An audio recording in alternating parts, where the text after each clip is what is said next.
भूख प्यास से मुझसे चला नहीं जा रहा। आज कई दिन हो गया मुझे खाने को कुछ भी नहीं मिला।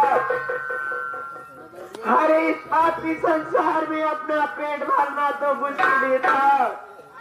तो मेरा बेटा भी भूखा है, तो मैं अपने बच्चे के लिए दूध कहाँ से लाऊं भगवान। मैं चलते चलते थक गई, थोड़ी देर यही पर बैठ कर आराम कर लेती हूँ। उसके बाद वो आगे बस्ती दिखाई दे रही है, वहीं पर जाकर भैया बाबू लोगों से दोनों बहनों से अपने बच्चे के लिए दूध की भिक्षा मांगूंगी। भगवान मेरी मदद करो, मेरी मदद करो परवाले।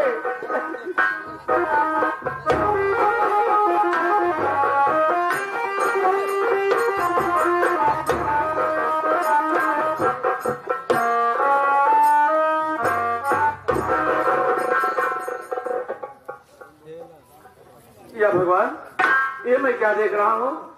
ये रास्ते में औरत फटे पुराने वस्त्र में बैठी है। इसकी शकल सूरत से तो ऐसा मालूम होता है जैसे मेरी बहू कमला हो, लेकिन इसकी गोद में बच्चा भी है। बड़ा ताजुब हो रहा है, लेकिन मुझे तसल्ली नहीं हो रहा है। मैं नाम लेके बुलाता हूँ, अगर मेरी बहू कमला होगी तो मुझे जरूर पहचान जाएगी। कौन कमला?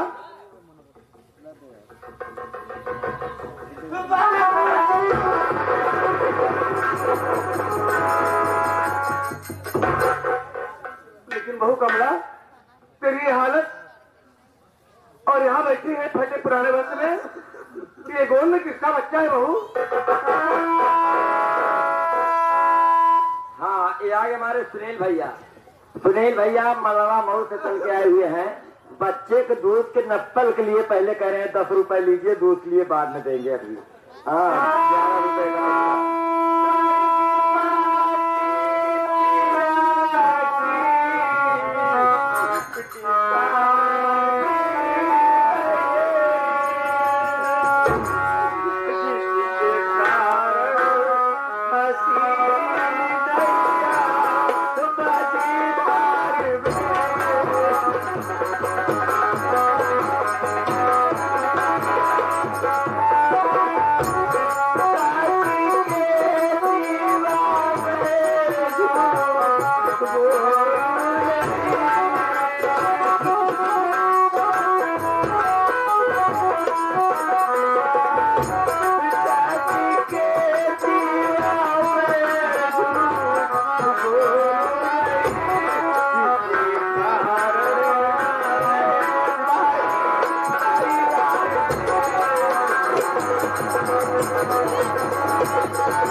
बाबूजी, ये मेरे स्वर्गवासी पिया की निशानी है बाबूजी।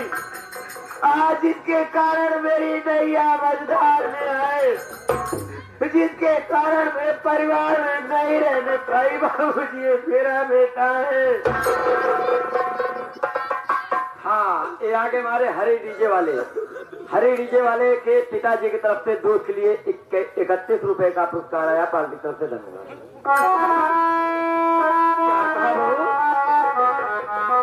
ये मेरे बेटे कुलदीप का बेटा है और इसके कारण तो परिवार में नहीं रह पाई।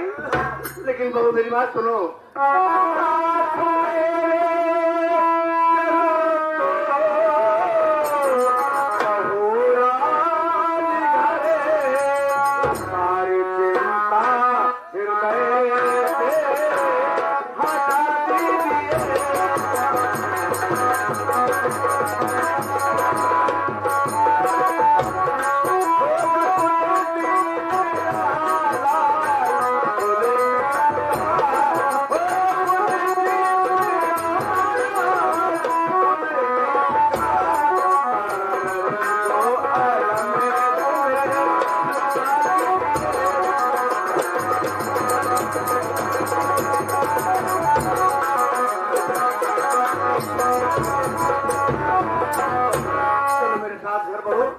कुलदीप का बेटा होगा, किसी गैर का नहीं होगा। दिल से पूरी सारी चिंता हटा दो बहू।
कैसे चलूं बाबूजी, जहाँ से मेरे फाते पे कलम का टीका लगाकर मुझे मारकर भगा दिया गया बाबूजी। क्या कहा? तेरे माथे पर कलंक का टीका लगाकर मार के घर से भगाया गया? लेकिन बहू मैं जानना चाहता हूँ, तेरे माथे पर कलंक का टीका किसने लगाया और तुम्हें घर से मारकर किसने भगाया? बाबूजी आप तो थे नहीं, मेरी तबीयत ठीक नहीं थी बाबूजी। देवर संदीप दवा खिलाकर मेरा सर दबा रहे थे। इतने में हार सिखाया, बोला संदीप मैं सबको देख लिया और समझ गया, तू इस विधवा कमला से प्यार करता है और इसके पेट में जो बच्चा है वो तेरा बच्चा है। देवर संदीप उसे मार दिए बाबूजी। हो गया माँ जी से बताया, माँ जी आई मुझे बहुत मारा बाबूजी, यहाँ तक कि मेरे शरीर से मेरे कपड़े उतरवा लिए बाबूजी, मुझे मारकर नंगे करके भगाए बाबूजी। क्या कहा? कर्मावती ने तेरे माथे पर कलंक का टीका लगाया और तेरे तन पर से कपड़े उतार कर नंगी करके घर से मार के भगाया है। चल बहू घर मेरे साथ, घर का मालिक मैं हूँ, जो करूंगा मैं करूंगा। चल मेरे साथ घर। जिस तरह कर्मावती ने तेरे तन पर से कपड़े उतार कर नंगी करके मार के भगाया ना, उसी तरह कर्मावती के तन पर से कपड़े उतार कर नंगी करके मार के न भगा तो मेरा नाम से 15 लाल नहीं। चल मेरे साथ घर। मेरा बेटा भूखा है बाबूजी, मेरे बच्चे के लिए दूध ला दो बाबूजी, नहीं तो मेरा बेटा मर जाएगा। यहाँ पर दूध का इंतजाम कैसे हो सकता है रास्ते में? चलो घर, मैं दूध का इंतजाम खुद करूंगा।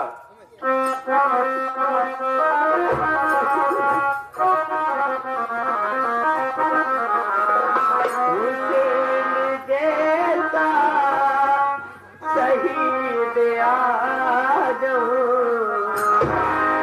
हुसैन जैसा शहीद आजम जहां में कोई हुसैन जैसा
माँ भगभकानी जय माँ भवानी बोलो।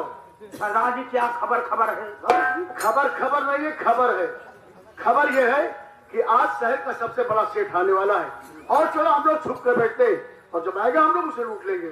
सरदार जी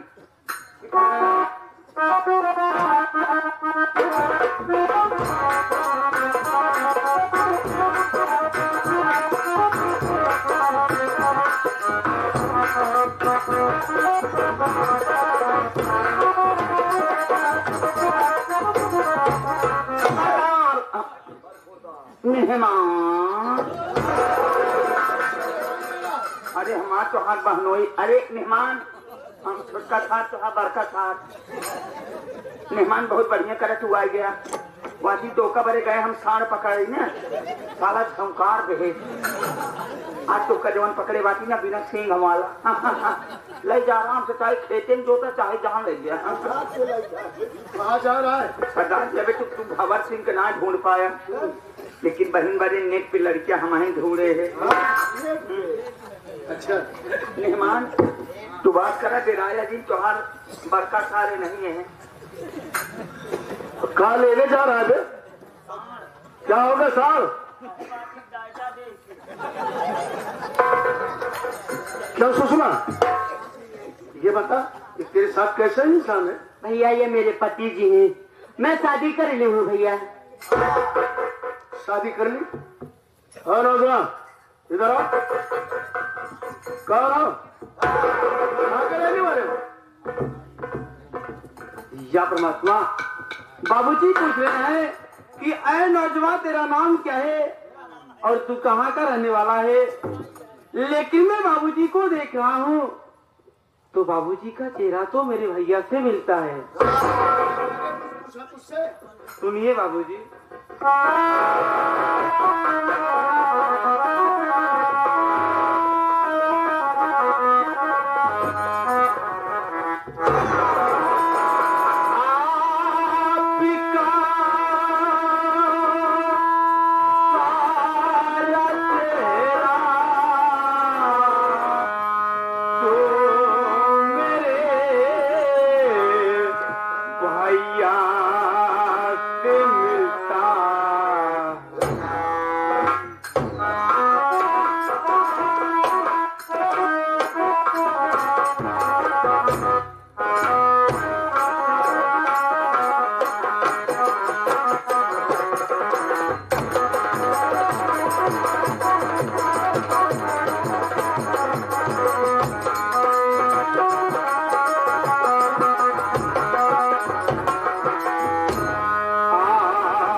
क्या कहा नौजवान? मेरा चेहरा तेरे भाई से मिलता जुलता है, लेकिन और जो भी पूछो से बता। अरे कहाँ पर है वतन तेरा, बता दे साफ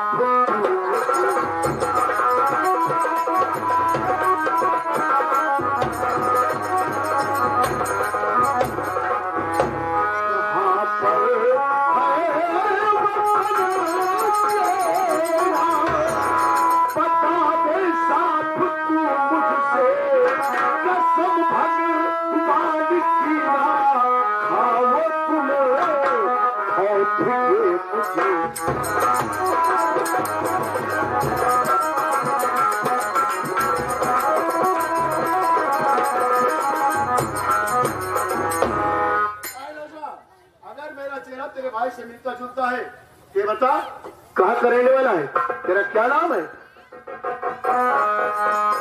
कहते संदीप सब मुझको,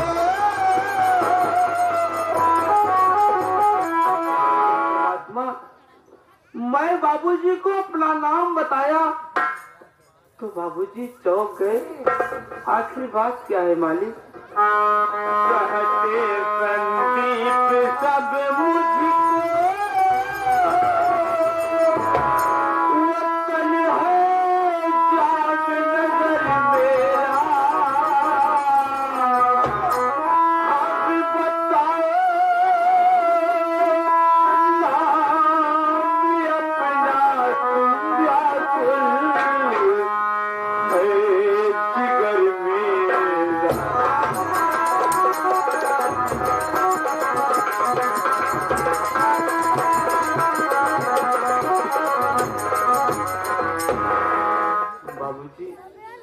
मेरा नाम संदीप है और मैं जामनगर का रहने वाला हूँ, लेकिन आपका नाम सुनने के लिए मेरा ये जिगर व्याकुल है। मैं आपके सामने हाथ जोड़ रहा हूँ, आप अपना नाम मुझे बता दीजिए बाबूजी। क्या मालिक?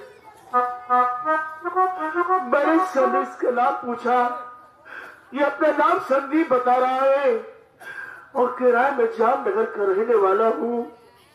संदीप तो मेरे छोटे भाई का नाम था, लेकिन वो यहाँ क्या करने के लिए आएगा? और कह रहा है कि मैंने अपना नाम बता दिया, आपका नाम सुनने के लिए मेरा दिल व्याकुल हो रहा है, मेरा नाम जानना चाहता है।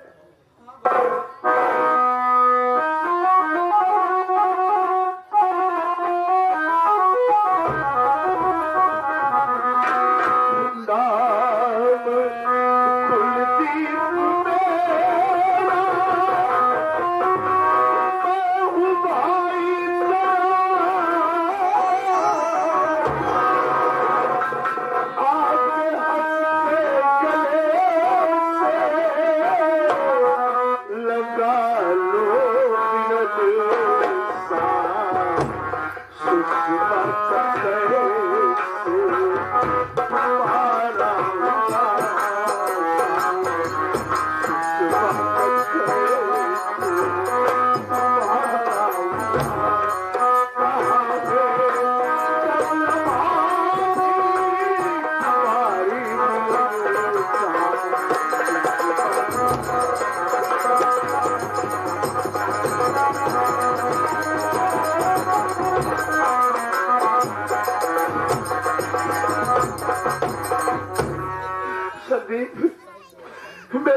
कुलदीप है, मैं तेरा बड़ा भाई हूँ, एक बार मेरे गले से रक्षा मुन्ना।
मैं ये क्या सुन रहा हूँ?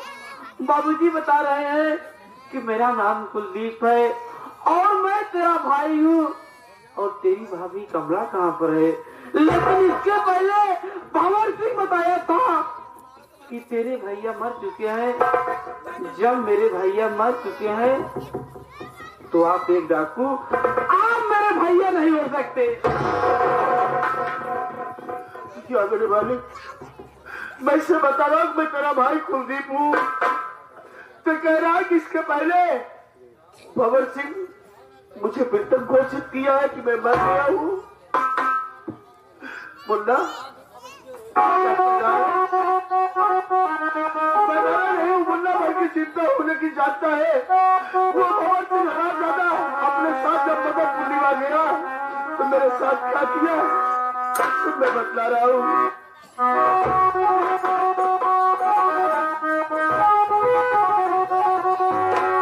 मार कर मुझको खंजर भंवर सिंह ने,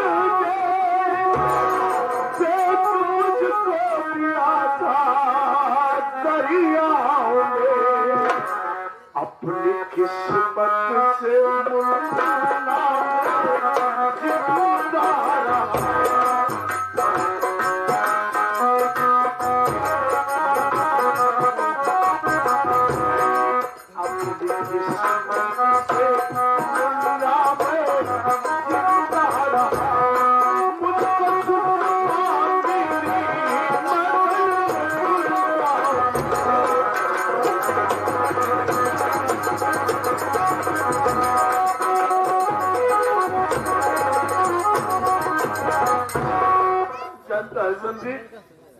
वो हरामजादा भंवर सिंह मुझे बदरपुर नहीं लिवा गया, बल्कि रास्ते में गंगा नदी पड़ती थी, वही जगह पे गाड़ी को रोक दिया और कहने लगा कि देखो संदीप कुलदीप बाबू, ये गंगा की लहरें कैसे उठ रही है। मैंने उससे कहा मुझे गंगा की लहर नहीं देखना है, मुझे मदरपुर चल करके कागज पीट की आग बुझाना है। वो कहने लगा कि गाड़ी को रोक दिया हूँ, एक नजर माँ का दर्शन कर लीजिए। जानता है मुन्ना, जैसे मैं माँ गंगे की तरफ की नजर उठाया, माँ को प्रणाम किया, वो हरामजादा निकाला चाकू, मेरे पैर में चाकू मार दिया। इतना ही नहीं, चाकू मारने के बाद अपने पैरों को ठोकर मारा, जाके मैं दरियाओं में गिरा, उसी में तड़प रहा था। तो सुषमा नाथ की लड़की जो तेरे साथ में है, ये उसी तरफ से जा रही थी, मुझे देख करके निकाल करके बाहर लाई, जो कि आज मैं इस दुनिया में जिंदा हूँ। मुन्ना एक बार मेरे गले से लग गया। मुन्ना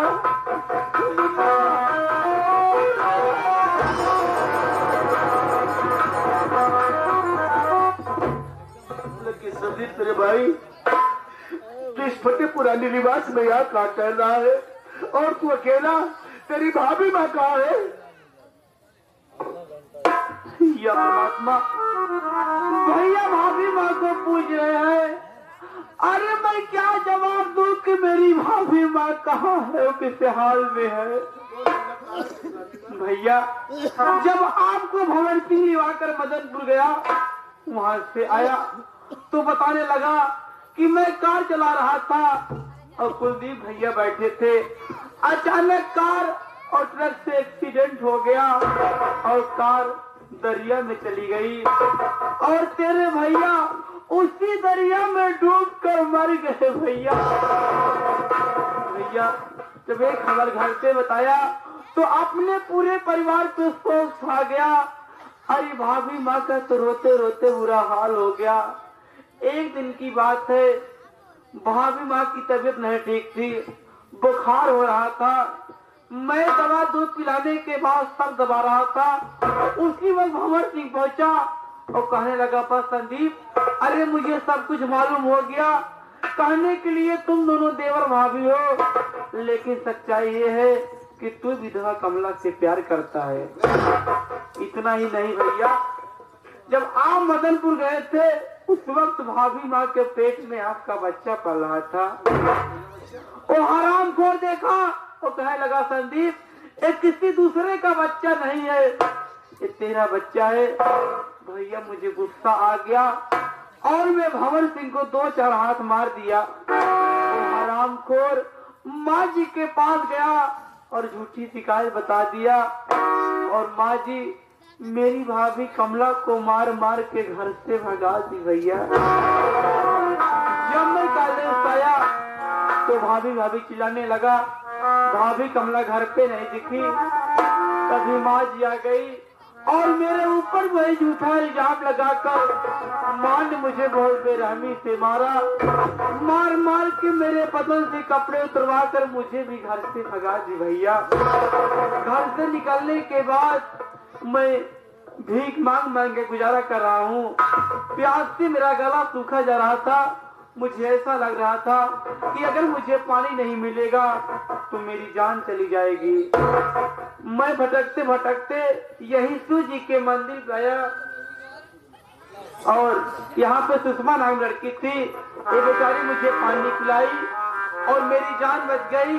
तो भैया कहने लगी कि आप मुझसे शादी कर लीजिए। भैया मैं इससे शादी कर लिया। अगर मुझसे कोई गलती हो गई हो तो मुझे माफ करना। नहीं बिंदा, कोई गलती नहीं हुई। तो कहने का मतलब कि सारी चाल उस हरामजादा भंवर सिंह की और माता कर्मवती का है। सुषमा, अरे ओ सुषमा,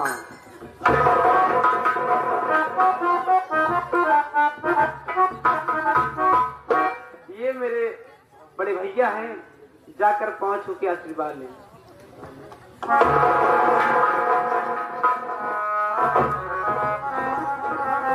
सदा सुहागन रहो। सुषमा, उस दिन तूने मुझे दरिया से बाहर निकाल करके मेरी जान बचाई थी और मैं तुझे अपनी धर्म की बहन माना था, तो मेरे हाथों में राखी बांधी थी। लेकिन आज मुझे मालूम हुआ कि तेरी शादी मेरे भाई से हो गई। आज से तू मेरी भैयाऊ हो गई। उस दिन जो राखी मेरे हाथों में बांधी थी, ये राखी मैं तुझे वापस दे रहा हूँ। इस अपने पास। लेकिन भैया मैं आपसे एक बहुत जरूरी बात जानना चाहता हूँ। कौन सी बात? सुनिए भैया।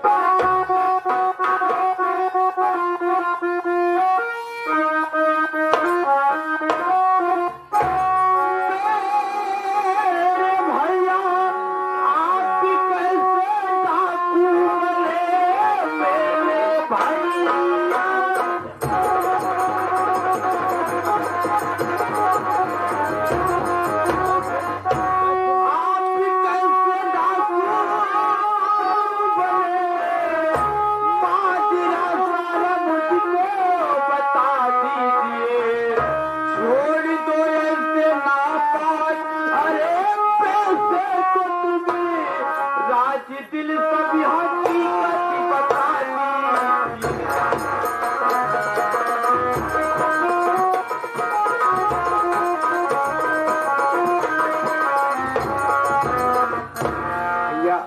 मैं जानना चाहता हूँ, आप इसके पहले डाकू नहीं थे, आप डाकू कैसे बन गए?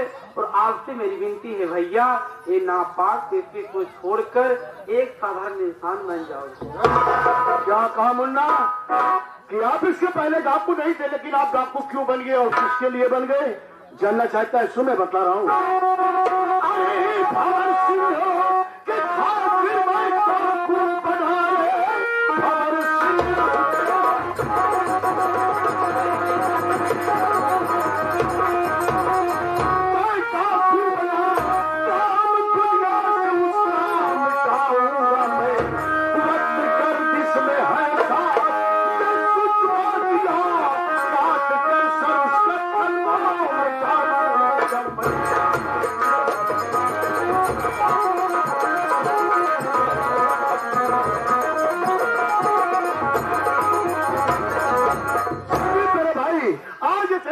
डाकू बना है, दूसरे भंवर सिंह का डाकू बना है।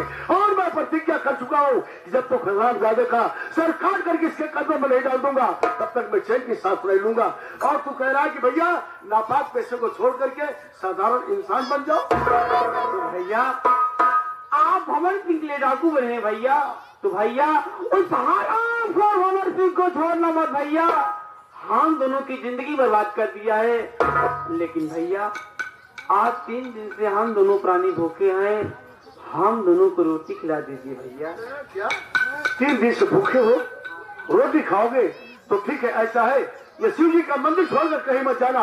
मैं जा रहा हूँ, कहीं न कहीं से रोटी का प्रबंध करके आऊंगा और तुम लोगों को खिलाऊंगा।